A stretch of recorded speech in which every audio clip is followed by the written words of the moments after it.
Hey guys, my name is Rybro. Remember me? If not, you'll definitely remember this story of me being an idiot, but I missed you guys. It's been such a long time since I've been home, and I've missed you guys dearly. So I've decided to make two separate videos, one of me being like, I'm home and whatever, and this video is gonna be my Game Grumps live show story. So the morning of the 13th, best day to have a mental breakdown, right? Ryan did not know what was coming. So my drive there, it was a beautiful day. I'm not surprised that I missed an exit, because last year going to the Jacksepticeye show, I missed an exit that looked vividly the same. It's just like a tiny little loop. There's like trees all around us before you hit a bridge. But I got there in good time. Google Maps guided me. I sat down in my seat and I realized that my phone has 1% left to live. So I was like, fuck. And this entire time, if you're wondering, I did not bring no phone charger. So I texted Rin and my mom, you up? And also that I didn't know how to get home. But thankfully the last message I got wasn't like, oh, because that would have sucked. But it was my mom telling me to take the 401.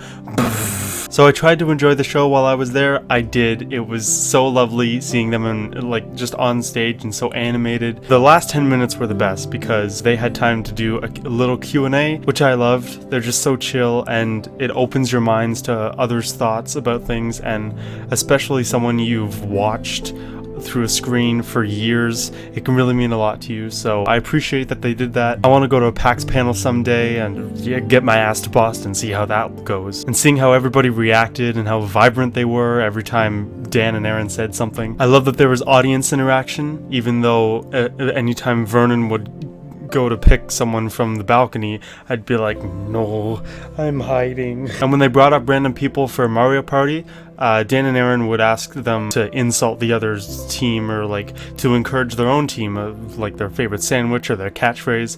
And for sandwich, ours was a Dan and Aaron sandwich, which I thought was an adorable answer.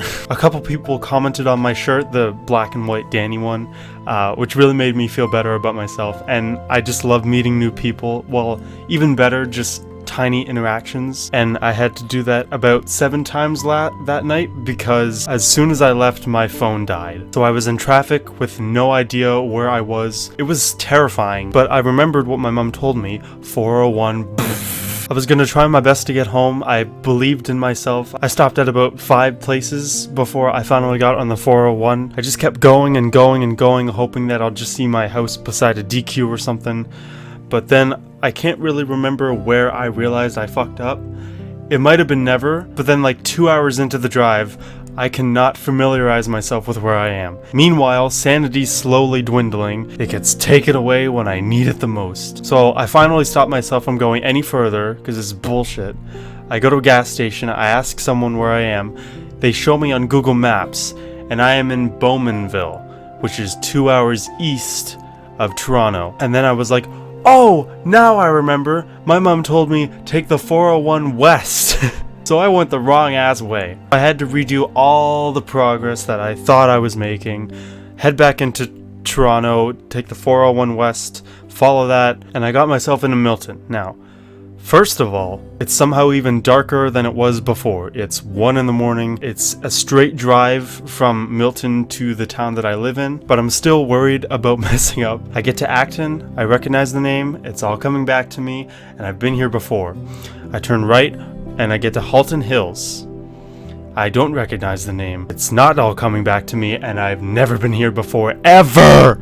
So I don't do that anymore. I got back on the road that I was on, and I remembered that there were lights that I eventually had to turn left on. I knew what they looked like in the daytime, but unfortunately, it was 1 in the morning and I couldn't see. So it was like a 10-minute drive until I had to turn left on those lights, but I kept having these fun little doubts saying, you'll never get home, Ryan. So if I remember, I kept going back between those and never really reaching those towns. I had to ask a guy who was smoking weed in his car. I asked someone in A&W.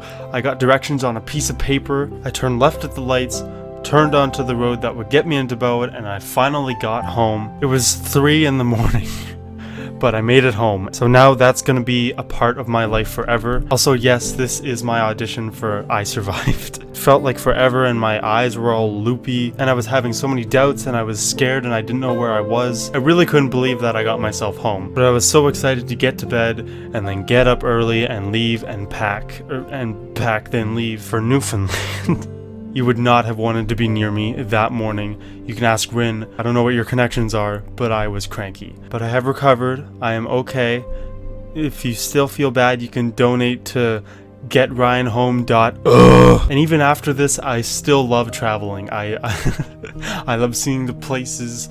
I want to share more stories like this, just randomly. I love how you guys left the place. You guys didn't let the channel burn down while I was gone. So just thank you guys so much for still being here, like all this time, no matter how long you've been here. You guys make my doubts go away, and I'm just happy to have you guys here and watching my stuff. Anyways, if you enjoyed, share with a friend, and I hope to see you in the next one. So, bye for now. See you soon.